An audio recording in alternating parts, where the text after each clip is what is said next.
Hi, I'm Coach MK, founder of the Fitness Protection Program. I'm a run coach, not a life coach. We're never really talking about the running. Running is the tool. It's the conduit we use to examine the world we live in, as well as its impact on our own lives and the lives of the people around us. How we react to certain people and to certain stories tells us a lot about how we view ourselves. I'm committed to the thoughtful, intentional exploration of the importance of running so that no one discounts their own badassery, ever. Final note, this podcast is geared towards every runner who won't lose their home, livelihood, or health insurance if they show up to the corral with a hangover. Not that I'm encouraging you to do that, just saying. Sit back, relax, and enjoy the Fitness Protection Podcast.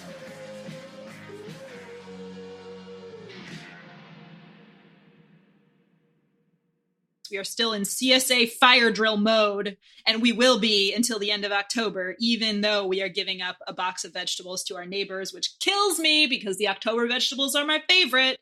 But what are you going to do? All the traveling, if the vegetables went bad, that would actually be the thing that would make me feel the most bad. These are the things that occupy my brain space on the regular. That's what occupies your brain space? It's a lot of the things that occupy my brain space. How are we going to eat all the vegetables? What are we going to, how are they going to fit into dinners and then leftovers for lunches and then maybe sneak some into breakfast every now and then? What are the things that can last for the week that we're in California that I don't have to use as long as they're in the fridge, like the squash and the potatoes, versus what are the things like the lettuce that I have to use now? Because if it goes bad, I will be so sad because it's really good lettuce. See, this is why I don't buy produce ever, because produce is stressful. Oh, it totally is. It's a second child, basically, the CSA. But I've had it for way longer than I've had Roz, and I love it. And yep. It means a lot to me, and they deliver it to my home. So you know what? Roz does not get delivered to my home. I got to go pick her up. I was a member of a CSA briefly in Hong Kong. Which I know it was very new, very cool, and I wanted to be cool.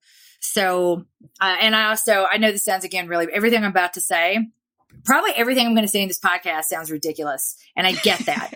But I had a live-in maid. I had a live-in maid called an ama. And an ama, which is like, but I was single then. Did you really need help? Yes, I didn't. I was never home. And when I made great big messes, and I needed somebody to run on my errands for me. It was kind of like having a wife that I didn't have to communicate with, talk to, or like give back to in any way. It was amazing. And it was like $500 a month. It was ridiculous. Wow. It was ridiculous. I paid her more than that and was treated really, really well. But domestic helpers are a thing in certain parts of Asia. Mm-hmm. And it's weird not to have one. Like, why wouldn't you? You're providing work to people. I mean, there's almost shame associated with being a foreigner and not creating that job, Right. So like, are you too good for this or something? Yeah. I'm like, are you a racist? Like, what is your problem with anyway, so it was more, I really didn't think I needed one. And then once I had one, it was like, this is amazing. So, so I had a live-in, and even my live-in was just like, what am I supposed to do with this? I'm like, I don't know. It's vegetables. But she called and complained. She was from Thailand, and she called the CSA and complained. And they started sending, like, they were relatively new, and they started sending recipe suggestions every month in the box of vegetables. That's what mine does. I love it. Yeah. And like, this is all right before my celiac diagnosis. And yeah, cause that didn't come till right before I left. But in the year and a half before then, any vegetable I ate came from some sustainable farm somewhere that I probably couldn't find on a map in Hong Kong, and I don't want to go to and don't want to talk about. But yeah, that's that. I did this for a while, and I'm kind of scared to do it again because it's not the reality of the work required. I'm not aware of it, kind of like laundry, because I hadn't had to do it in so long. When I came back to grad school, it's like, why is all this laundry on the floor? Oh, fuck. She's not here. It's like, oh, I got to do all this. And so when all the mundane tasks started piling up and I saw how much of a time suck they were, my sole goal was to get to the point where I could maybe not have a live-in, but it's like, this is not quality of life. This is not responsibility. It's either finding time to do it or finding the budget to get help with it, because your life can easily be defined by have to chores that don't really add to the quality. I'd just rather buy more clothes and wash them less frequently. Yeah. There have been times when we've contemplated dropping the CSA, like, cause a few weeks out of the year, it does start to feel like it's a lot of work, and it's more work than it's adding. But for most of the year, it is really exciting for me. Monday, when the box comes, I'm like, all right, let's see what recipes came in the email. Let's do this. And I get really like excited, and I don't really do the whole meal planning thing, because that just feels kind of intimidating. But I start to think about like, what can I do with this? I would say that what you do sounds a lot like meal planning to me. Well, what I'm doing, because again, I'm in CSA fire drill mode right now. So that does require some planning. But normally it's not like that. Once October is over, we will get to the point where it's a little bit more lighthearted. Right now, everything feels kind of serious. And I can tolerate it because I know that it's temporary. But I've probably been a little bit overly serious about eating as much lettuce as possible in the last few days. But that's kind of what we do, right? I mean, yeah. Do you feel humorless? Do you feel like kind of a killjoy this time of year? I mean, the vegetables aside. I don't know. I rarely laugh. I rarely tell any jokes. You rarely make fun of me for anything. No. And no one gets a kick out of that. No. I don't know. What are you humorless? Are you a killjoy? I am a hashtag feminist buzzkill. I'm a humorless bitch. I need to lighten up, but I also need to eat a sandwich because I'm too damn skinny, but I'm not fast enough for all my skinniness. So why am I not faster, Sarah? It probably has to do with my vagina or Halloween candy, or my vagina full of Halloween candy. Whoa, I hear you, but why would you waste perfectly good Halloween candy like that is the first thing that I want to know. Because I want Halloween candy for breakfast instead. What are you doing with Halloween? What are you doing with your Halloween candy, MK? Well, number one, I mean, there's no reason why you can't have it for breakfast. Well, and number two, if you're assuming that I take all of this Halloween candy out of the wrappers, then what are you trying to say about my vagina, Sarah? I guess I'm saying that if you have taste buds in your vagina, then I need to have more of what you're having. Exactly. God, we are getting way too serious. I'm sorry. We need to lighten up. We really do need to lighten up. And speaking of lightening up, I want to give a huge, enormous shout out to Stacey Clark. Stacey was on our Maintain podcast. She's one of the people that send in voice memos. And I love Stacey. I've trained with Stacey for a long time. And this morning she wrote in the Daily Post, "It is so Wednesday. I ate a handful of Halloween candy with my coffee this morning. Snickers plus Twix plus coffee. It's such a good combo. I dressed warmly today for my run, and I'm glad I did because it was chilly." And I just want to say thank you, Stacey. That is a brilliant idea. And I'm totally copying you. Here, the sound that you hear, that is the sound of my Snickers wrappers. They handed out Snickers and many other delightful candies at She Podcast, the conference that MK and Chris and I were at last weekend. And when Stacey posted that, I totally was like, oh, I still have 2 Snickers in my purse. I'm going to get them right now. And after lunch today, I made myself a coffee and I had my Snickers with my coffee, and it was so great. And so I love Stacey. I love Snickers. And I just want to say, and now I'm going to be a little bit more serious now. I really want to thank you for eating the candy and embracing the candy and not being like, oh, haha, this is so bad. I shouldn't be doing this, but just being like, this candy is great and I love it. I hope that if you want to eat Halloween candy, you eat Halloween candy. And then you say, fuck yeah, I'm eating Halloween candy, instead of implying that there's something like shameful or wrong about having Snickers with your coffee. Because that makes me feel bad.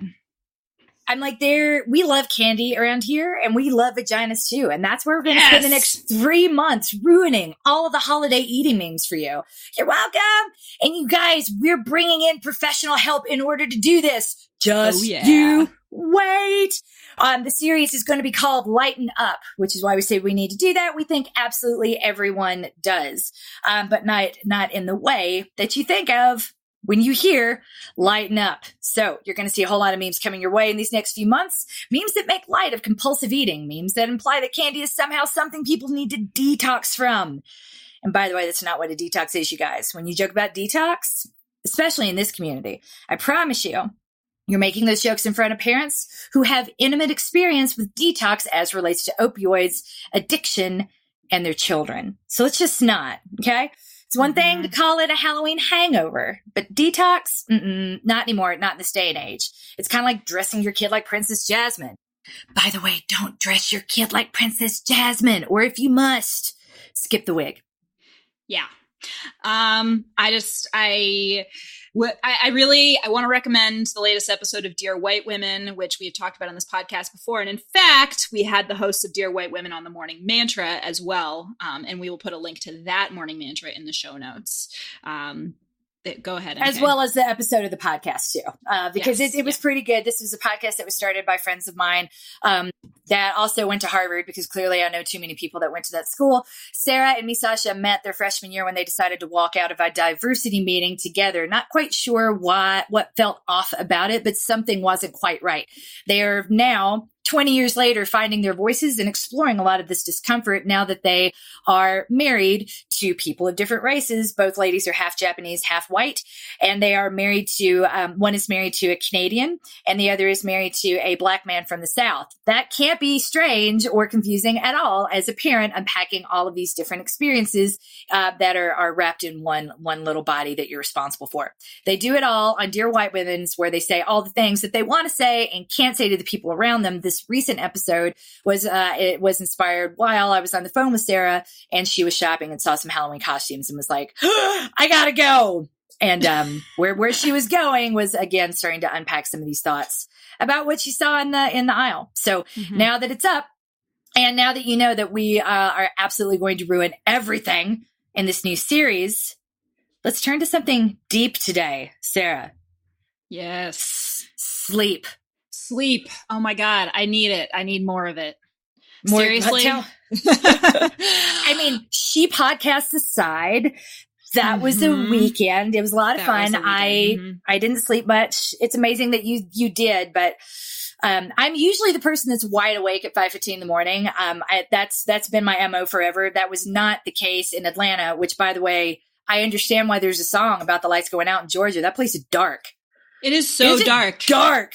Atlanta is way farther west in the Eastern time zone than I thought it was. It was still dark. It was like being in France last year, in northern France at Christmas time. It did not get light until 9 a.m. It is crazy how that messes with you.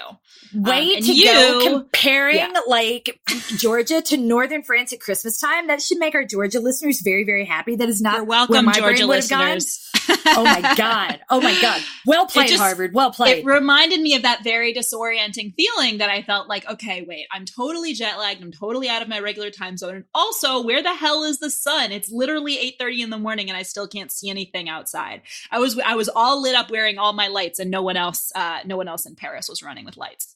I was the only person, and everyone was like, what's the matter with you? And I was like, it's 9 a.m. and where's the sun? What do you want me to do? But no, the Atlanta was tough for being on the right schedule, and you were 2 hours behind. So a 5 a.m. alarm for you was really like a 3 a.m. alarm. That's true. I forget how real jet lag can be. And it really, and waking up and it was still dark. And I'm like, oh, we can go later. Like, no, we can't. It was everything about it was very disorienting. Cause we're in Denver, we are further west, but we're also much further north. So I forget that means, and by north, I mean like not just kind of like directionally north, but like up in the sky. We are the mile high city that gets more sun and has longer days than any other. Our sunrise starts this time of year. I think it was like 6:45 this morning. The sun was not fully out, but the sky was light.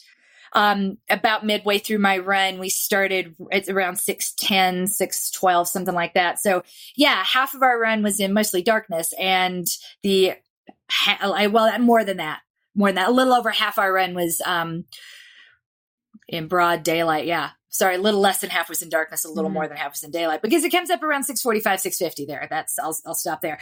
But yeah, so so that was an hour later that the sun would come up in Atlanta, and it went down an hour earlier. So I'd go back to the hotel room to drop stuff off, change for dinner, and be like,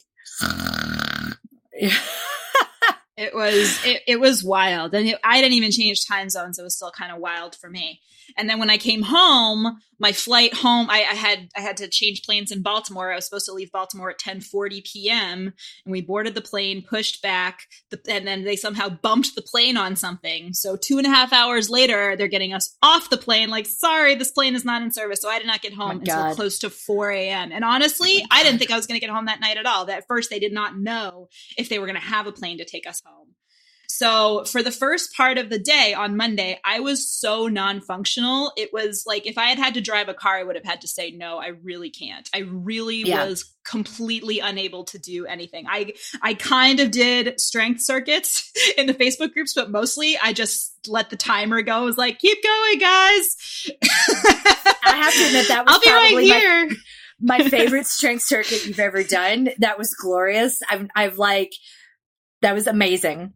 I might as well have been drunk or like, seriously, I was so impaired. I love that you did it anyway. I'm like, why? But when you saw it was going downhill, why didn't you text Janet or Susan or whatever to be like, Kavlin? Well, like, Janet and Kavlin are very kindly doing strength for me all next week, and I really appreciate them for that. And I missed everybody. And I know, but I missed everybody. I wanted to see them. They hadn't seen Roz for a week, and like there was a lot less engagement with the strength videos when Roz was gone last week. I pick up on these things. So I was like, well, at least Roz is here. She can say hello to everybody, and then I can give her my phone to watch Tinkerbell in my bed with me while I sleep, which is exactly what I did. And then I was a little better after that. But I had not experienced sleep deprivation on that level since like baby days. And it was really, it was hard. But I before we go further into that though, I got to backtrack just a teeny tiny bit because I think my favorite memory of the weekend was you getting up and going downstairs to get coffee. And like, it was like at 5:50, I roll over and I'm like, oh, Sarah's not here. Did she run without me? And I see your text like, I'm getting coffee. Do you want some? And then like, damn it. It's closed. What coffee shop is closed? Like, I think you were texting me before they opened the door to let you in. It was kind of amazing. Like, things that are different about Atlanta. The sun doesn't come up till later, and the Starbucks opens then, too. I mean, when you think about it, it makes more sense now that I have the full picture of what the daylight situation is there. But seriously, in Boston, every freaking Starbucks is open at 5 a.m., if not before.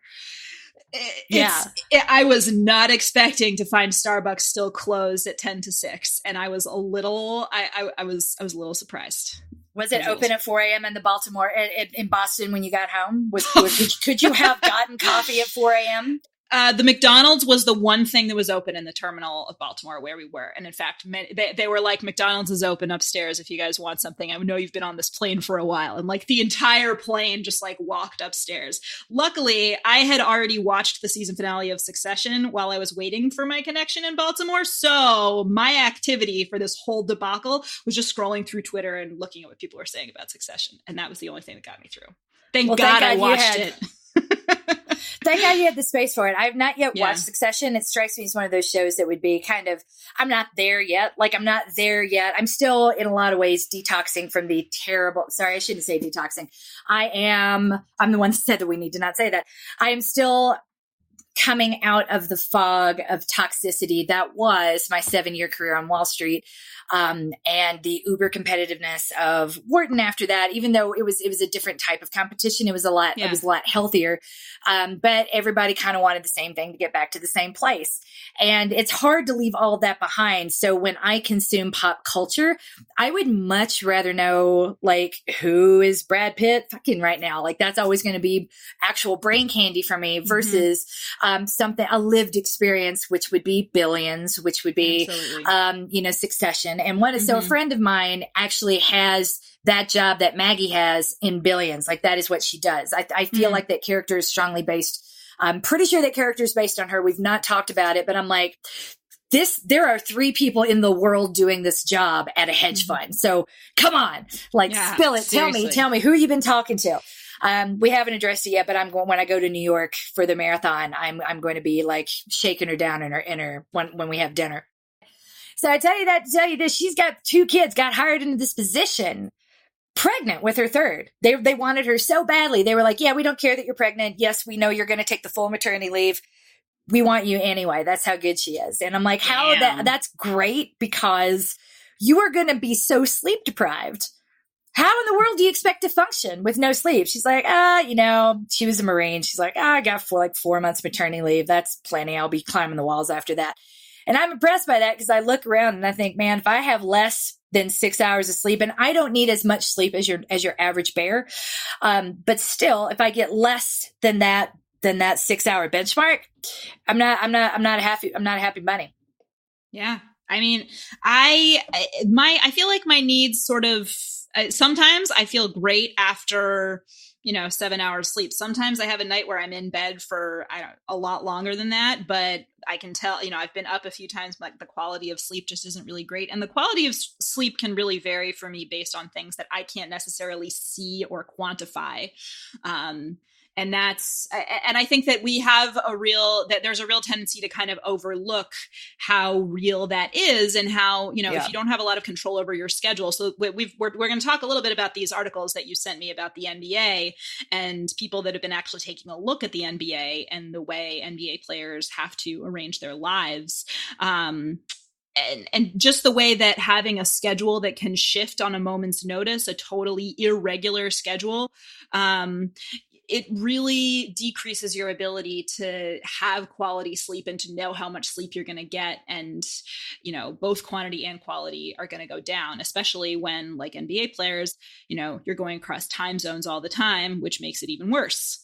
Yeah, because we know nothing replaces sleep. Not 1 cup of coffee, not 10 cups of coffee, absolutely nothing. Sleep is, in fact, nature's EPO. It's like it's the best performance enhancing drug there is. So why wouldn't, if the top athletes in the world aren't getting enough of it, what hope is there for the rest of us? Yes. Discuss. Totally. One of the things that really struck me in this study is the way that their NBA players are being compared to shift workers. So in one of these articles, which we're going to link to on ESPN, they talk about this guy who is not a peer-reviewed scientist, not engaging in rigorous double-blind studies, not setting out to study sleep deprivation and its physiological impacts, but observing what he sees in the NBA players that he's traveling with. And so he considers the NBA grind a form of shift work, but well beyond employees working graveyard shifts several days a week. So that's a really interesting comparison. And it comes back to privilege like it does with so many things that we talk about, because these guys, the NBA players, clearly that are clearly suffering the effects of this, they are paid money. And obviously, like, they're very few are paid like LeBron James. And, LeBron James is like apparently super dedicated to his very specific sleep hygiene routines. And he says that he invests 7 figures in his physical health. But I believe it. Yeah, me too. And he is the best there is. He has got to protect that. And he's paid enough to protect that. So not everyone is compensated at his level, not even close, but they're paid a living wage. And when they're compared to shift workers, it's really important to remember that shift workers are rarely compensated at the level of even the lowest level NBA player. So if these guys who are young, fit, all-stars, making a living wage doing what they're doing, if they are still struggling, then that should really tell you something about people working the hours that they're working compensated less well than they are. I mean, it's a serious issue. Totally. Because one of the things that I remember when I think about the TV shows like Billions and Succession, and the reason I can't watch them yet, I will eventually because of my, my friends' connections to them. But because I also going to have friends that have a family similar to what I'm gathering is the setup for Succession. It's like a massive family business, and there's this shifting of power and favor as they decide who's going to be next in the line of succession to take over the company. I mean, none that come from families like quite as wealthy as that, but that whole, like that song Going the Distance, definitely position and jostling for rank, fuel burning fast on an empty tank. That's what their family feels like to me. And I'm just like, whoa, that doesn't feel good. But the thing that I remember the most about Wall Street was the lack of sleep and how that was held up as a badge of courage. And if you were not at work, then how frequently did your BlackBerry go off? And how quickly were you called back to the office? Like, you were so important that nothing could function without you. It was never seen as like, oh, you're so junior, so that there's no one else to ask to do this, right? Like, wow, you get all the bitch work. It was always there was a pride associated with having the bags under your eyes and being exhausted because that meant you were important and necessary and needed. And I really wanted to that was one of the things I wanted to get away from. Of the many things I was shocked to discover is still common on Main Street and every other type of job that there is that this has now become really common. And I don't know that if it's because bankers have left banking and gone into industry. And so they've brought that culture of work, no matter what it all costs with them. I've heard that's true in the case in a lot of places, but I'm still frankly surprised to see it in like the NBA or in hospitals. Like I admire the hell out of nurses or even pharmacists. I didn't know that this is another thing I learned, taking office hours calls over the past 3 years, that we have a lot of pharmacists that have similar schedules to nurses, that this month you get nights and next month you get days, and the month after that you get nights again. And it's like, wow, that's so incredibly inefficient and unhealthy. I can't see how that would be sustainable. So I admire anyone that goes into those industries because they're necessary. I admire anyone who stays there because it just sounds horrifying to me. As someone, and I'll end on this, I worked second shift in a factory when I was in high school. At Tim Plasko, we made television TV backs. I got stuck on the press that made the 72-inch TV backs. Had to cut off 16 pieces of flash, wrap it up, toss it in a box, 2 of those every minute for an 8-hour shift. And that, I remember being tired at the end of those shifts. And I remember having enough mental and physical energy to sleep after that, but not really being able to unwind. It would take a much longer period for me to come up with like a sleep hygiene routine. But I also remember when I graduated from college, because I worked full time all through college, I was so excited to just work, not to be pulled in 2 directions, to just work, that now it's been a real adjustment having to work with children because it feels like college again with 2 full-time jobs simultaneously, and you can't take away you can't cut out of work time, you can't cut out of anything else. So what goes is sleep, and that's the last thing that's the last corner you would want to cut, but it's the easiest one to cut. Yeah. Yeah, it really is. It's like the Jenga, that we talked about in the Maintain podcast. It's one of those ones that's really easy to just say, oh, well, it's okay. I'll just, I'll work a little bit longer.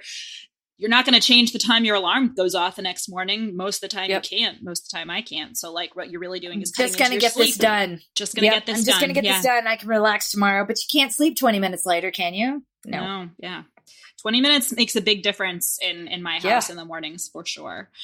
Yeah. And I hate it when people say this to me, but I'm going to say it. And I only have 1 kid. And so, the complicatedness of the morning routine, I can only imagine like multiplies when you have other beings that you're also responsible for.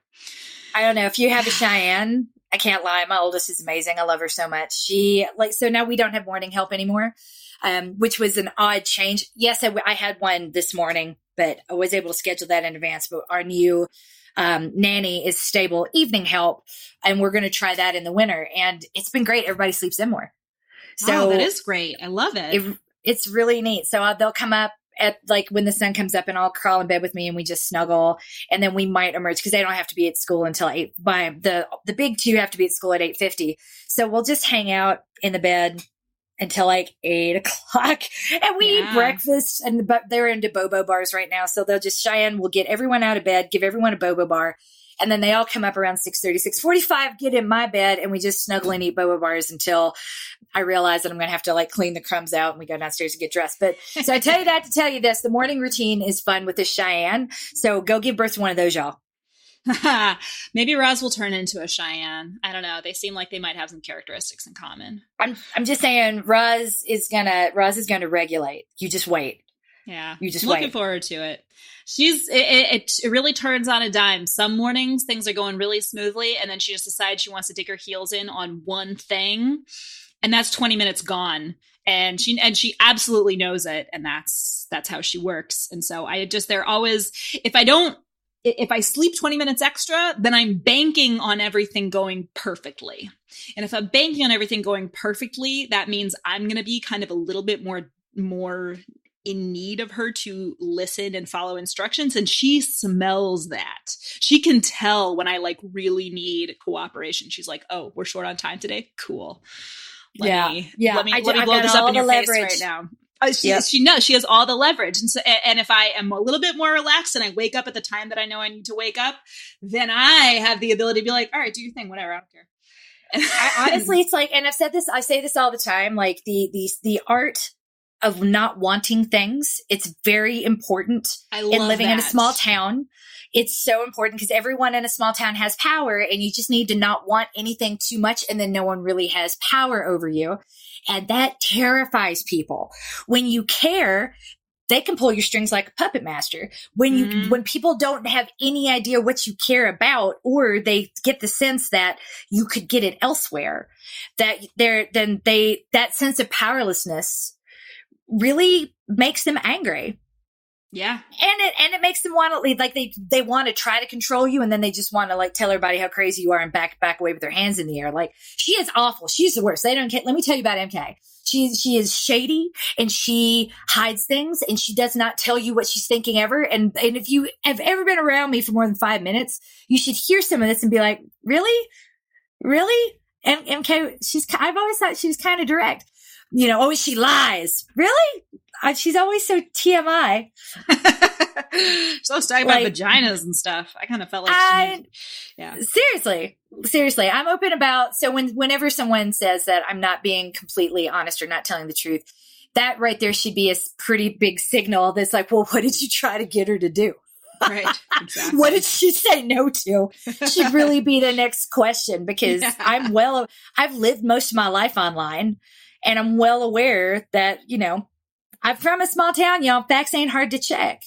Yeah. I get this. I'm careful about like what I say, but like, anyway, all that just to say that like, there are always questions that kind of should be belying, but not wanting any one thing so much is key, I think, to surviving the world at large, but it's definitely Wall Street and absolutely parenting. So all I want is snuggles. Do you not want snuggles? Okay. I gave up on schedules a long time ago, and clean clothes and clean children and matching outfits. Like, little by little, the standards just dropped, and everybody's safe, healthy, and clean-ish. Kind of, when Violet isn't rubbing her nose on them, then, you know, that makes things a whole lot better, and we all sleep a whole lot more. Well, and the other thing about lack of sleep, I really think, is that you lose perspective on which standards are important and which ones are like, whatever. And one of the things that really jumped out at me from the Psychology Today article that you sent me is when they say the first signs of sleep deprivation are unpleasant feelings of fatigue, irritability, and difficulties concentrating. Then come problems with reading and speaking clearly, poor judgment, lower body temperature, and a considerable increase in appetite. And it gets worse from there. And I bolded and underlined unpleasant, because there is this thing where it's like, oh, this is an unpleasant feeling. I don't like it. I got to push through it. Like, who cares if it's pleasant? I do hard things like, you know, and it creates this reaction. You're like, you don't own me. Like, just because it's unpleasant doesn't mean I can't get through it. It really triggers that response. Right. Why do you have to? But that's the thing. I feel like your judgment is kind of impaired at the same time, and it makes you sort of double down on things that really are not worth it. Those are the moments when I find myself in a fight with Roz over something that is so small. It's really, I'm like, why did I pick this fight to begin with? And the first tendency is to say like, well, this was really stupid of me to pick this fight. And then but I have to try and have a little bit more compassion for myself and be like, is it because you were tired? Maybe it's because you were tired. This is what tiredness does. It is literally a form of torture. And I say that with all the millennial angst I can possibly put into the literally statement. Yes. My gosh. And it's really eye-opening. And I had always heard that sleep deprivation is a form of torture. Reading this article was, I think, the specificity with which it discusses the impairments that lack of sleep brings, it was really eye-opening to me. So there is another story. There was another study. Remind me, and I'll find it, link to it in the show notes. But it wanted to show first that sleep deprivation is similar in impairment to to drinks. So how long do you need to be sleep deprived before it's the equivalent of being too drunk to drive? And there's a documentary that was made about this too. This is a long time, like I want to say like a decade ago. But I remember watching that and thinking, and it informs a lot of the choices that I make. Like if I think I am too tired to drive, then I'm probably too tired to drive. And there have been plenty of times as a parent where that was another reason I wanted to have morning help after the kids started school, like that someone could take them. Right. If I did not feel, because if I'm too tired to drive, I'm definitely too tired to mom, and my kids deserved better than that. Or I always thought so. So what could be seen as like, being a pampered pet, I absolutely saw as being the best parent I possibly could. So I got over the pampered petness real quick. Cause I did get that from some people, and I was like, that's bad. It's not okay. Yeah. Like I get that there are plenty of people in this world that have to push through, and I feel for their kids. But I'm not going to push through, martyr myself, and then make sure my kids know it. That's not good for anybody. No. When I can, and we remind you, we haven't always had like oodles and oodles of excess money. And we design our living in a way to make sure that we're facilitating our quality of life. Right. Yeah. We haven't been to Disney. We don't take, the vacations we take, we drive and we get on a lake and we fish. I mean, we're not going to Northern Europe.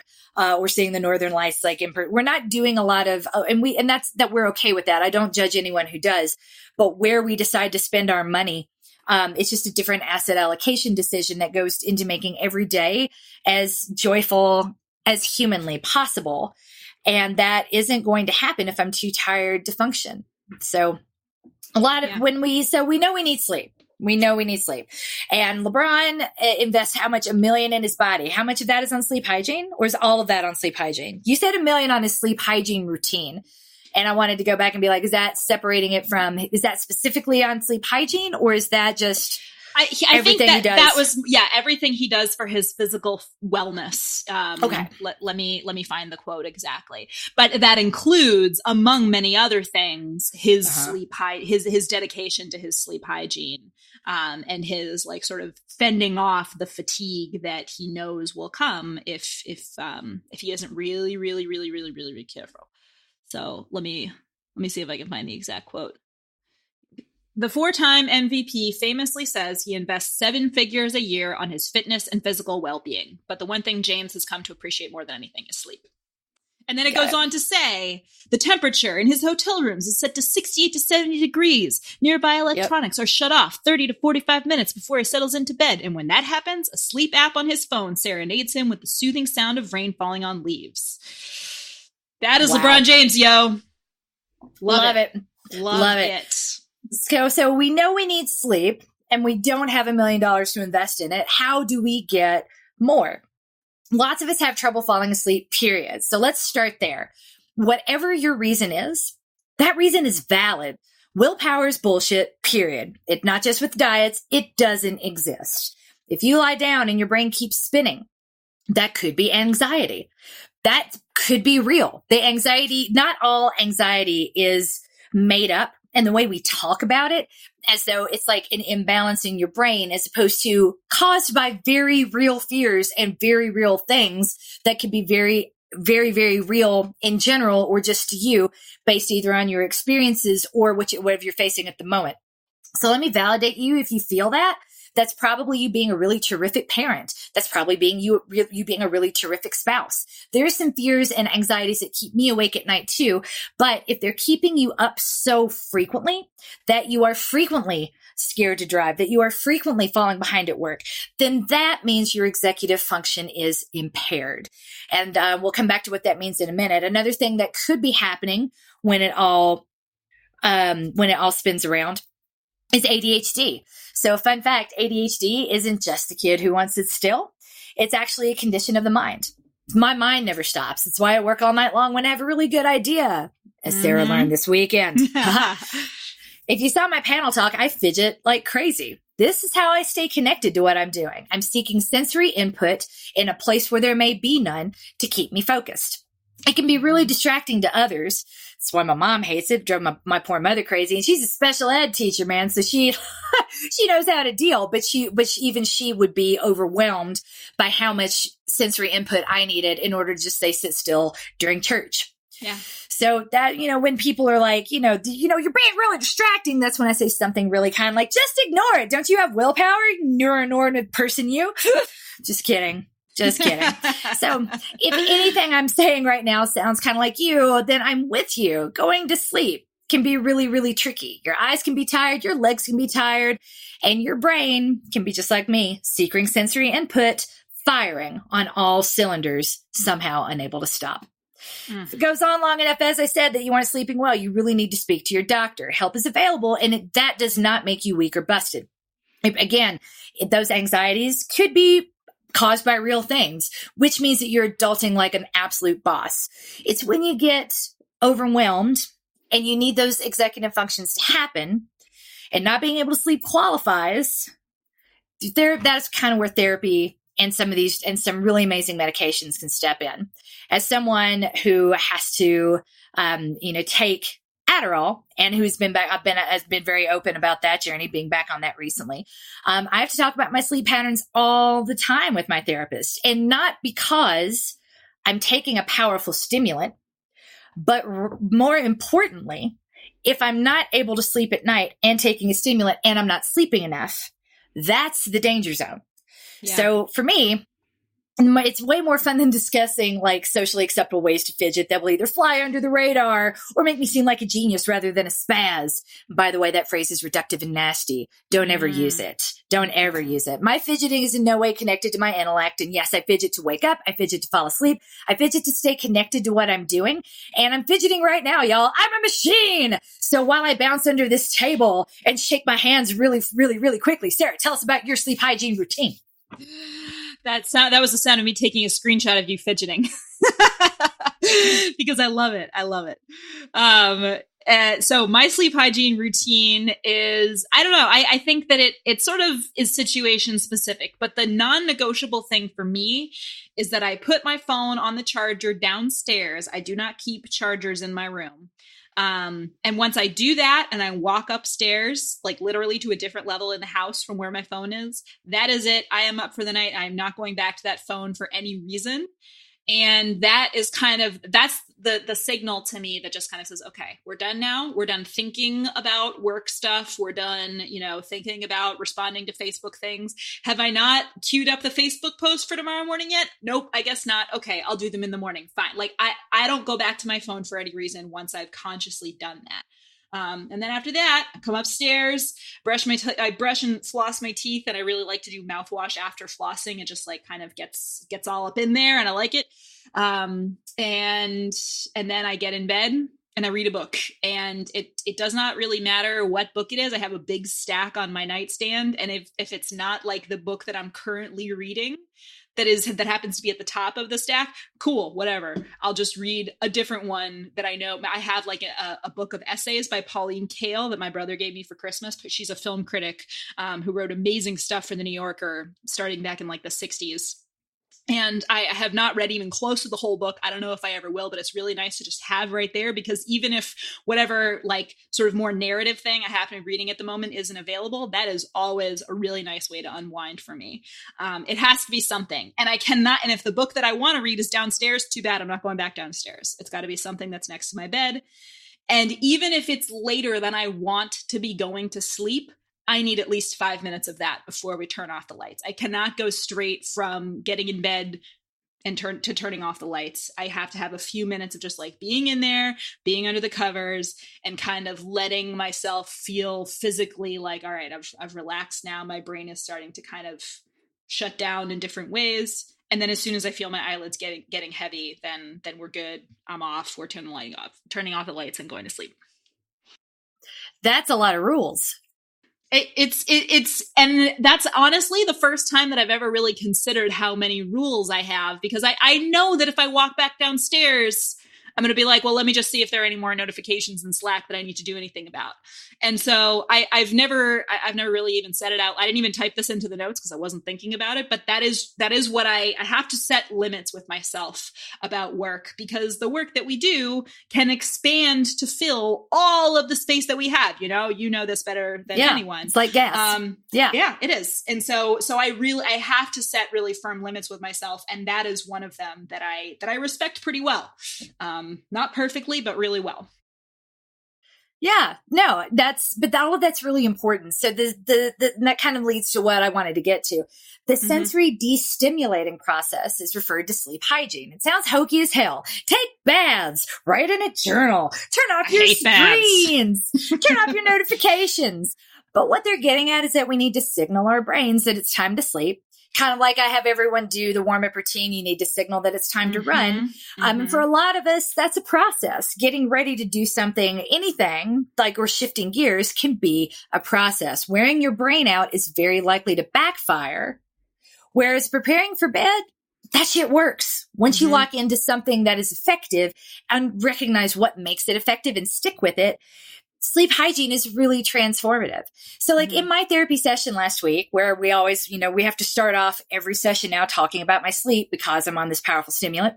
And I talked about my night face and how angry I get if the phone rings after my night face is on. So we've had to have talks with my husband about what time he's going to call. So by the way, this is the value of therapy, by talking about and finding the big significance of little things that we tend to overlook. It takes 20 minutes start to finish to take off my day face and put on my night face. These are 10 of my 33 current face steps.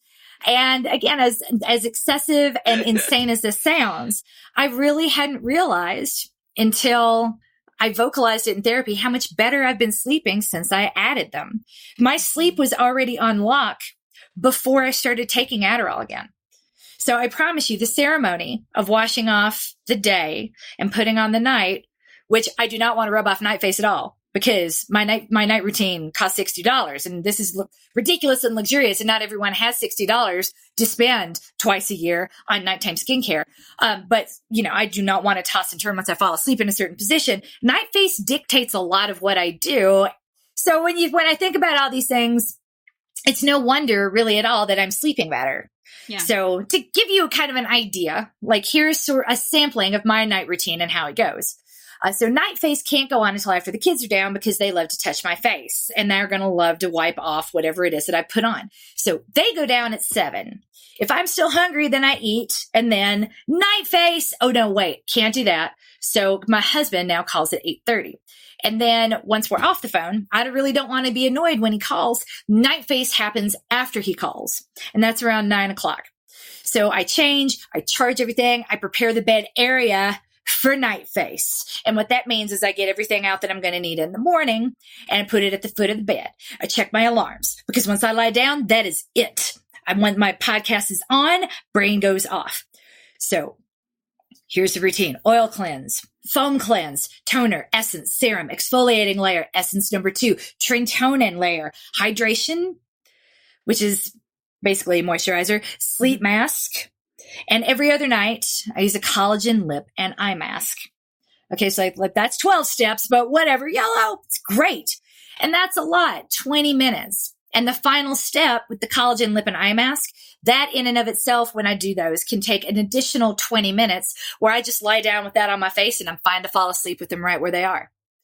Once I lie down, especially if I have the panda bear looking lip and eye masks on, I lie in one position. I turn on my podcast. I turn off the lights, and I lie very, very still so I don't rub my night face all over the sheets. For the first time in my life, I don't really toss and turn. And on the nights I cannot turn my brain off or slow my roll, natural calm does wonders. Or Highlands. Highlands is really good too.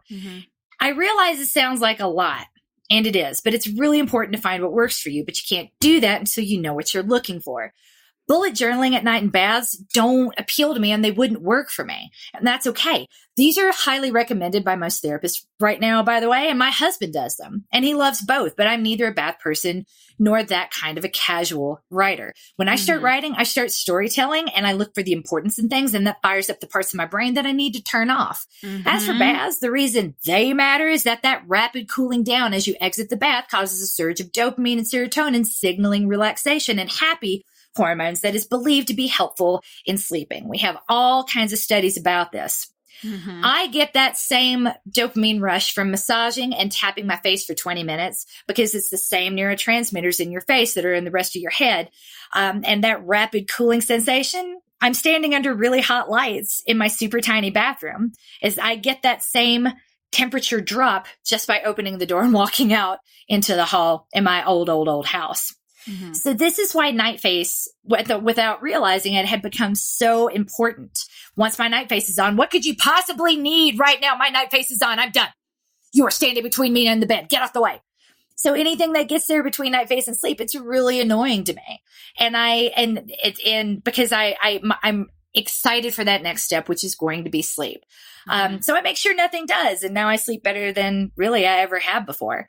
There'll be links in the show notes to some of the studies and some of the articles about this. There's a whole therapy, a head massaging therapy in Japan, because of course there is, called Goku. And Goku has been proven to be super effective and relaxing in sleep. And when it comes to the 10-step Korean skincare routines that are becoming more popular now, they're absolutely viewed to be almost as effective as Goku for that reason. The massaging and the tapping of your face, feeling skin against skin, it's soothing, it's comforting, and that dopamine rush is important to being able to relax and sleep for the night. So we'll also list some of the things in the show notes when I mentioned that I fall asleep listening to podcasts. I specifically mean there are a few episodes of different podcasts that I like a whole lot. My son is totally into Sleep With Me. So whenever we're having a sleepover, the kids are in my bed, I'll turn on the Sleep With Me podcast and everyone's out in 5 minutes. Everyone. Like, they don't even make it through the opening theme song. I don't think they like the podcast. They like the opening theme song and whenever boring, meandering.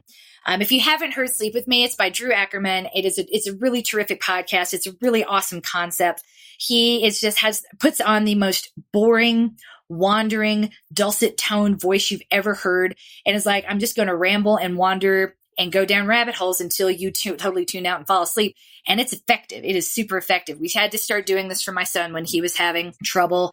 Because like me, was seeking sensory input at a time when he needed to be shutting his brain down. And this podcast was highly recommended by one of his therapists, and it's incredibly effective. Like, all you want to do is sleep within a couple of minutes of this guy talking. And it's really, really, really, really tremendous. Sorry.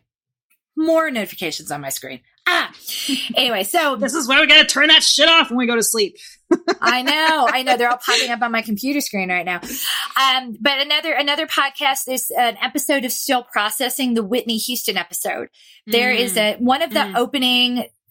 In the beginning, Wesley Morris is like, you can't replicate the chemical reaction that happens in your brain when you hear this, boom, and then it's her, and it's just really loud, and my brain really does shut down. And so when it's at the very beginning of this episode, so when that comes on, it literally does something to my brain. It stops and it's just like, at attention, what's happening, whatever, it will stop whatever it was doing, because of that note that Whitney Houston hits in there. If that note she hits in 4 or 5 different songs, all of which are played over the course of this podcast. So I've said before, I listen to this particular episode of Still Processing at least once a week, and that's why I'm using it to go to sleep. You cannot hear some of these notes, and they're soothing. Really, I love the way they talk, and I love their voices. Everyone on Still Processing, Wesley Morris and Jenna Wortham, they're just fantastic. But they have a really great way of getting your attention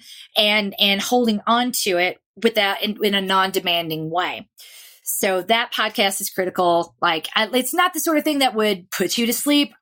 Law and Order was always really good for that when I was younger, because it's, you can just sort of fade in and out. It doesn't require a whole lot of attention. It's all very like low and soothing when it comes to the sounds. If you're not really paying attention to the storyline, those are not low and soothing. But all that aside, I'm listening to that episode of Still Processing at least once a week.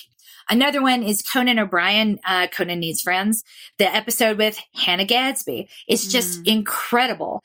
And it's just so cozy and so comforting and so relaxing. And I can't articulate quite what it is about it that I like so much, but it's also very low key. Or the episode of Conan with Tig Notaro. Again, very low key, not like a huge laugh track. If you can stay awake through the whole thing, terrific. I haven't been able to. I've had to make an effort to listen to it during the day as well. So I've actually heard the episode. And it's terrific and it's very, very funny, but it's also very relaxing to hear them get into their bead and their place, because once I'm there, my brain will stop seeking sensory input and effectively shut down. As counterintuitive as that seems, I'm unable to fidget when I'm listening to either of these podcasts. Other things that I'll listen to, I'll have a list of the podcasts that I like the ones that I regularly fall asleep to, the ones that and the ones that I will not ever listen to while I'm falling asleep, because I really want to be sure I absorb every word, which is not the sign of a bad podcast.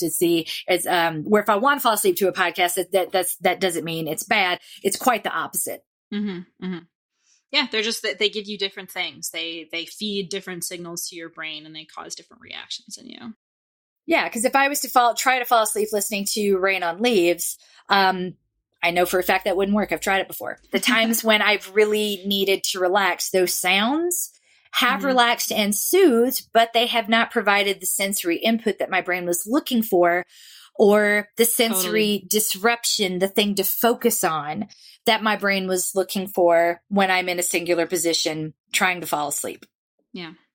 That reminds me of when I was a kid, I had a lot of trouble falling asleep, and my brother never did. He could fall asleep in the car at the drop of a hat. No matter if it was a 20-minute car ride, he would be out. I could never fall asleep on any form of transportation. I envied him so much because I always got car sick. And the same thing was true at night. And we tried a lot of different things. And what eventually worked was this cassette tape of Pachelbel's Canon in D with ocean sounds. And I had one of those tape decks that would like automatically flip the tape to the other side. And the other side was just exactly the same thing. So it was like 20 minutes of Canon in D with ocean in the background. And then I would hear the tape kind of flip, and then 20 more minutes of Pachelbel Canon in D with ocean sounds in the background. And so sometimes this did not even occur to me until you were talking about podcasts just now. Sometimes when I'm struggling to fall asleep, one of the things that I do is I just start playing that song in my head, playing that piece in my head, because I can still hear it. I can even hear like the ocean sounds playing with it, because I associate it so heavily with that one tape, which I wore out completely over the course of my childhood. I love it. I could just like listening through the notes, because it's very repetitive. My husband hates it. My husband, was a music major in college and got a degree in composition. He's like, oh, that's the most boring, stupid piece of music ever. And I'm like, screw you. God. This is the music. This is the music that I fell asleep to when I was a kid. He's like, whatever, we're not playing it at our wedding. That's all I have to say. And I was like, fine, okay. Oh my God, Tristan. Whoa. He has very highfalutin opinions about music, and he will be the first to own that. And honestly, I didn't really want it played at our wedding anyway. We had just heard it played at enough weddings, as well as my high school graduation. I'm just saying right now, there's a new podcast about Dolly Parton, and I think you need to play it as loud as it'll go all through your house. Okay. All right. That's duly noted. I will do that. Episode 1 is called Sad Ass Songs, because her first 4 albums were, in fact, full of sad ass songs, and it's amazing how they tell the story. And I love it because it's the sort of thing she never really gets credit for. The type of music that was popular at the time, the type of songs that I grew up listening to, Dolly Parton turned the narrative on its head in a super cool way. The importance of the song Jolene, it just can't be overstated. It was the first time we had heard from the female perspective. It was always about like, I'm drunk and cheating on my wife. And that was the gist of it all, about how life is so hard and it's so terrible. And I try to find pleasure where I can, even though it hurts my wife and children. And, it's just like, oh, poor man, it's so hard. And she, hears this and is like, she's going to respond in kind. Well, this is what it's like to be the woman in that situation. And we can't, I'm not going to be a line in a song. So without calling attention to herself or the work that she was trying to do, she just lived it. She's like, if he asked her directly, are you a feminist? And she said, no. She shut the whole thing right down. She was like, I live it. I don't talk about it. And I loved that. It really resonated with me. It did. I know that we're at a phase now where we're supposed to get real angry at all women that don't want to call themselves feminists, but that doesn't mean you don't see how women are oppressed.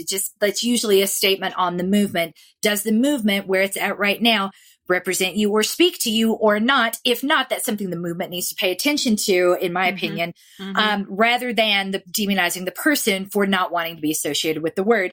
Dolly has always navigated that really well. And I get that there are a million reasons to feel conflicted about her and what Dollywood represents in the area and their employment practices. I get it. At the same time, when I think about why she was so important to me as a kid, it was hearing how hard life was and the validation of how hard women had it and how all of our heroes were completely unsung. Look at 9 to 5. Look at that whole movie. They were calling things out before we were having a cultural conversation about it. She was laughing at the perception of her saying like, y'all can't hear my voice if I don't have my boobs on. I mean, just so cool. It costs a lot of money to look this cheap, y'all. Getting in front of it and really forcing us to look at the way you see me says more about you than it does about me. I chose to dress this way for you because I knew what you were looking for.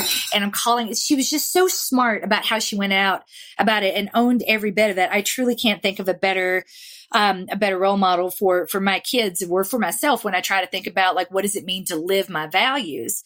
Dolly's been doing it before it was cool. At the same time, her music was probably, would singe Tristan's eyebrows right off. So we just got to play it now. We got to play all of it for him. I don't think that's necessarily true. I don't actually know about Dolly Parton, but it's not that music has to be highbrow in order for him to like it. It does have to be interesting though. And I don't know enough about music, quite honestly, to know which music is interesting to his ear and which is not. I cannot tell the difference. I literally can't. I enjoy a lot of different music. I don't have the musical training to know what's interesting beyond the content. You know what I mean? So I think it's very plausible that Dolly Parton has done things that he would find interesting. It's not usually the stuff that I think that he's going to be like, oh God, this. Like, he just thinks Pachelbel Canon and D is the most boring thing he's ever heard. And maybe that's why it got me to sleep all the time when I was a kid. And maybe that's exactly what you needed it to be, right? So I don't know what it's going to take for Tristan. I don't know what it's going to take for Tristan to lighten up about music, but I hope that we hit on some things. But I'm hoping in upcoming podcasts, we're going to find ways at least that we can lighten up a little bit about and look at the things that we say and do around Halloween and candy, about how they really aren't funny and in fact a little bit harmful. We're going to unpack it all with the school nutrition dietitian and a therapist who I met. We both met at She Podcast, both very lovely people. We cannot wait to introduce them to our community. So from Halloween candy to skincare, because literally all this vitamin C is put out as skin lightening. So here we're lightening up from skincare to Halloween candy to music and back again. This episode, we hope to we talked a little bit about sleep hygiene. We hope you found it interesting. Not saying you have to go start a 10-step skincare routine, but if you wanted to, if nothing else has worked, why not?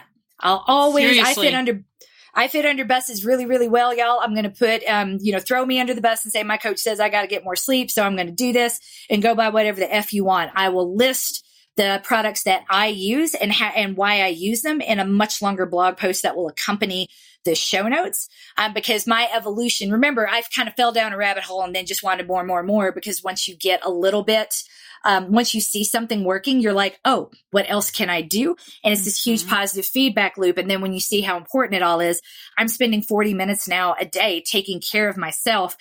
That helps me sleep and helps me focus and helps me do things like but I never would have done because it would have been seen as too complicated, too high maintenance, or too vain. And I'm like, you know what? I'm horrified that I ever thought doing something nice for myself would be say something bad about me. Instead, the shame that I was made to feel about wanting to take care of myself says something very ugly about the pressures that are acting on me. Dolly has a song about them. I'm going to link to that in the show notes too.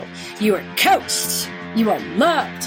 Whether or not you slept, whether or not you washed your face this morning, much less did it for 20 minutes. I swear to God, if you are here, then you are winning at life. Go get 'em.